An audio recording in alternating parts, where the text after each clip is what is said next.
Hello everyone, welcome back in my channel treasure world. तो हाजिर हूँ मैं फिर से एक न्यू इंटरेस्टिंग मोरल स्टोरी के साथ। बहुत ही अच्छी कहानी है, वीडियो के अंत तक बने रहिएगा।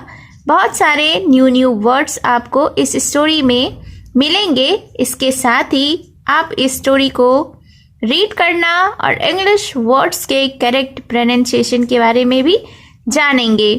तो अगर आप इस चैनल पर न्यू हैं, मेरी वीडियो को पहली बार वॉच कर रहे हैं, तो मेरे चैनल को सब्सक्राइब कर लें और जो बेल का आइकन दिख रहा है उसे भी प्रेस कर दें, ताकि मैं जब भी वीडियो अपलोड करूं तो इसका नोटिफिकेशन आप तक पहुंच जाए। और अगर आप मुझे फेसबुक पर सुन रहे हैं तो फॉलो ज़रूर करें। तो चलिए स्टार्ट करते हैं आज का यह इंटरेस्टिंग मोरल स्टोरी। आज के स्टोरी का टाइटल है united we stand, divided we fall. तो शीर्षक का अर्थ हुआ एकता में शक्ति है, फूट में विनाश है।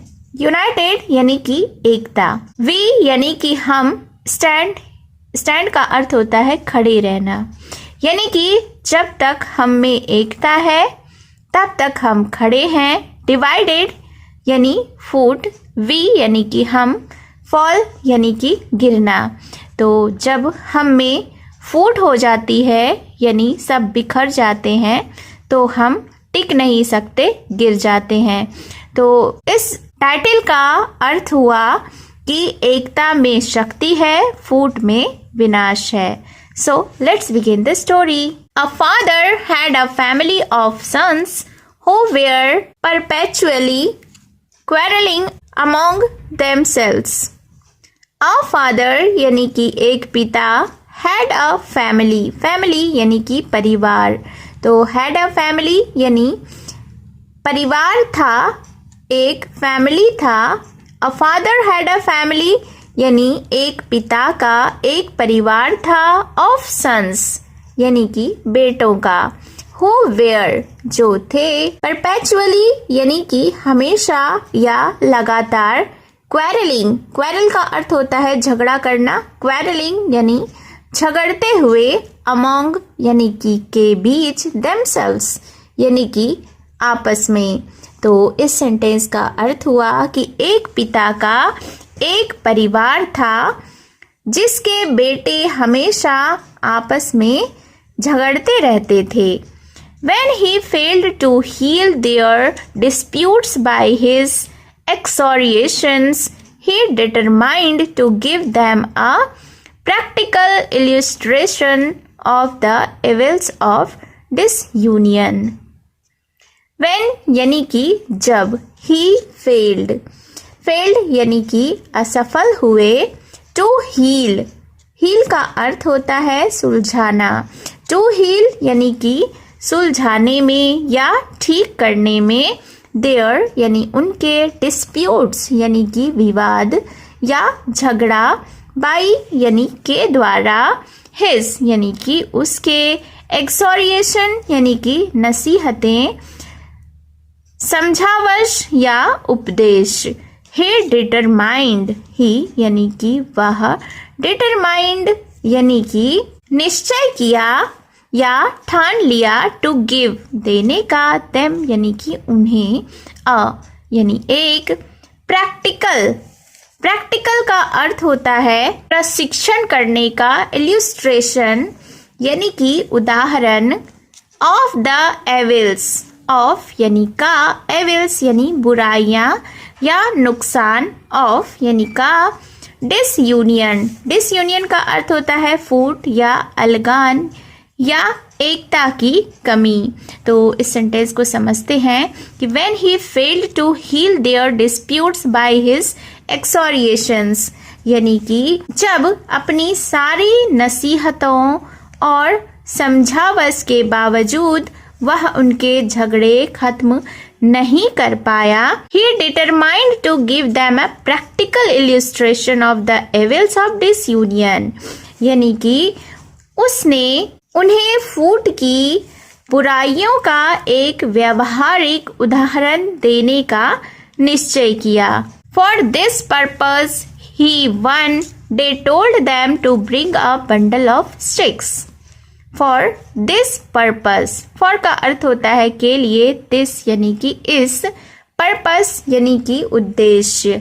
तो फॉर दिस पर्पस यानी कि इस उद्देश्य के लिए, ही यानी वह, वन डे यानी एक दिन, टोल्ड यानी कि कहा, देम यानी उनसे, टू ब्रिंग लाने को, अ bundle of sticks, a bundle यानी एक गट्ठर, ऑफ यानी का, स्टिक्स यानी कि छड़ी।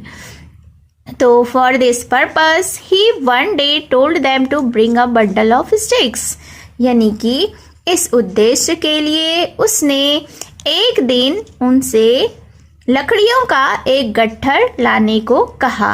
When they had done so, he placed the fagot into the hands of each of them in succession and ordered them to break it into pieces. When they had done so, यानी कि जब उन्होंने ऐसा कर लिया, he placed the fagot into the hands of each of them in succession, यानी कि उसने लकड़ियों का गट्ठर बारी बारी से उनके हाथों में रखा। प्लेस्ड का अर्थ होता है रखा, फैगॉट यानी लकड़ियों का गट्ठर। सक्सेशन का अर्थ होता है बारी बारी से या क्रम से। एंड ऑर्डर्ड देम, और उन्हें आज्ञा दी, टू ब्रेक यानी तोड़ने का, इट यानी इसे, इनटू पीसेस यानी टुकड़ों में।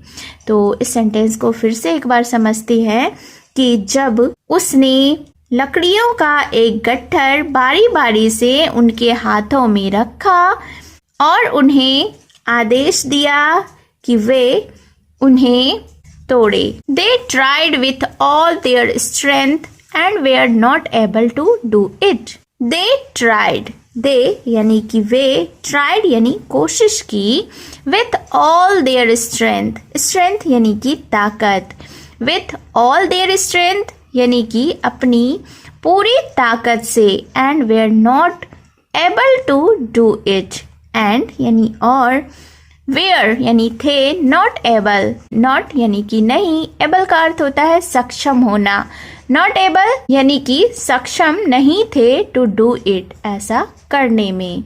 तो फिर क्या हुआ कि they tried with all their strength and were not able to do it, यानी कि उन्होंने अपनी पूरी ताकत से कोशिश की लेकिन वे उसे तोड़ नहीं सके। Next, he opened the faggot, took the sticks separately. Next यानी कि फिर या इसके बाद। ही यानी कि उसने, ओपेंड यानी कि खोला, द फैगॉट, फैगॉट यानी लकड़ियों का गट्ठर, टुक द स्टिक्स, टुक यानी कि लिया, द स्टिक्स यानी लाठियों को या छड़ियों को, सेपरेटली, सेपरेटली यानी अलग अलग।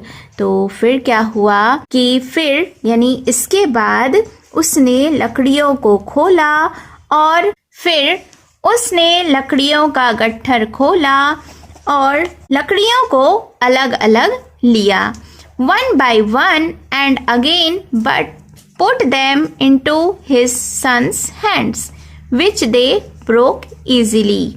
वन बाय वन यानी कि एक एक करके, एंड अगेन, एंड यानी और, अगेन यानी कि फिर से, put them into the his sons hand यानी कि उन्हें अपने बेटों के हाथ में रखा, विच दे ब्रोक इजली जिसे उन्होंने आसानी से तोड़ दिया।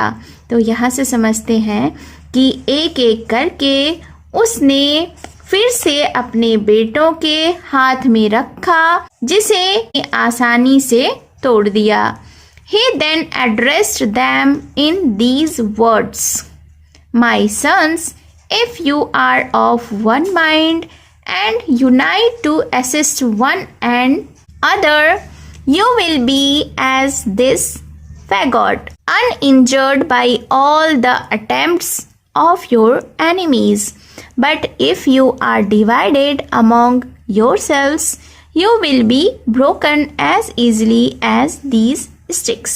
शब्द कहे माई सन्स यानी मेरे बेटे, if you are of one mind, if यानी कि यदि या अगर, यू आर यानी तुम हो, ऑफ वन माइंड यानी एक दिमाग के, and unite to assist one and another, and यानी कि और, यूनाइट यानी एकजुट हो जाओ या मिलकर रहो, टू असिस्ट यानी कि असिस्ट का अर्थ होता है मदद करना, टू असिस्ट यानी कि मदद करो, वन एंड अदर यानी एक दूसरे की, you will be as this faggot, you यानी कि तुम, विल बी यानी हो जाओगे, एज यानी जैसे, दिस फैगॉट, दिस यानी कि इस, फैगॉट यानी कि लकड़ियों के गट्ठर जैसा। तो यहाँ से समझते हैं कि my sons, if you are of one mind यानी कि मेरे बेटों, यदि तुम एक मन के हो जाओ या एक विचार के हो जाओ, and unite to assist one and other, you will be as this faggot, और यदि तुम एकजुट होकर एक दूसरे की मदद करोगे तो तुम भी इस लकड़ियों के गट्ठर की तरह मजबूत रहोगे, uninjured by all the attempts of your enemies. Uninjured का अर्थ होता है बिना नुकसान के या सुरक्षित, बाई यानी द्वारा, ऑल द अटेम्प्ट्स यानी कि प्रयास या कोशिशों, ऑफ योर यानी ऑफ का अर्थ होता है का, योर यानी तुम्हारे, एनिमीज यानी कि दुश्मन। तो यहाँ से समझते हैं तुम अपने दुश्मनों के सभी प्रयासों में सुरक्षित रहोगे, but if you are divided among yourselves you will be broken as easily as these sticks. But यानी कि लेकिन, इफ यू आर यदि तुम हो, डिवाइडेड, डिवाइडेड यानी कि बटे हुए या विभाजित, अमोंग यानी के बीच, योरसेल्व्स यानी कि आपस में। तो यहाँ से समझते हैं कि लेकिन, अगर या यदि तुम आपस में बट गए, यू विल बी ब्रोकन तुम तोड़ दिए जाओगे, एज इजीली यानी कि आसानी से, एज दीज स्टिक्स जैसे कि ये गट्ठर या ये लकड़ियाँ। तो इस सेंटेंस को फिर से समझते हैं। पिता ने अपने बेटों को समझाते हुए कहा कि मेरे बेटों, यदि तुम एक मन के हो जाओ और यदि तुम एकजुट होकर एक दूसरे की मदद करोगे तो तुम भी इन लकड़ियों के गट्ठर की तरह मजबूत रहोगे, तुम अपने दुश्मनों के सभी प्रयासों से सुरक्षित रहोगे, लेकिन यदि तुम आपस में बट गए तो तुम भी इन लकड़ियों की तरह आसानी से टूट जाओगे। Moral, there is strength in unity. तो इस स्टोरी का यह मोरल है कि देयर इज स्ट्रेंथ। स्ट्रेंथ का अर्थ होता है शक्ति या ताकत, इन यानी कि में, यूनिटी यानी कि एकता। तो इस स्टोरी का यह मॉरल है कि एकता में शक्ति है। तो आपको यह स्टोरी कैसी लगी कमेंट बॉक्स में ज़रूर बताएं और स्टोरी के डिस्क्रिप्शन को ज़रूर चेकआउट करें। वहाँ पे इस स्टोरी में यूज़ हुए इम्पॉर्टेंट वर्ड्स को हिंदी मीनिंग के साथ लिस्ट आउट किया गया है, तो वहाँ पे जाके आप चेक करें और अपने वर्ड्स पावर को इम्प्रूव करें। तो अगर आपने अभी तक मेरे चैनल को सब्सक्राइब नहीं किया है तो चैनल को सब्सक्राइब कर लें, बेल का आइकन भी हिट कर दें और अगर आप मुझे फेसबुक पर वॉच कर रहे हैं तो फॉलो ज़रूर करें। तो मिलती हूँ मैं फिर से एक न्यू इंटरेस्टिंग मॉरल स्टोरी के साथ। Thank you for watching.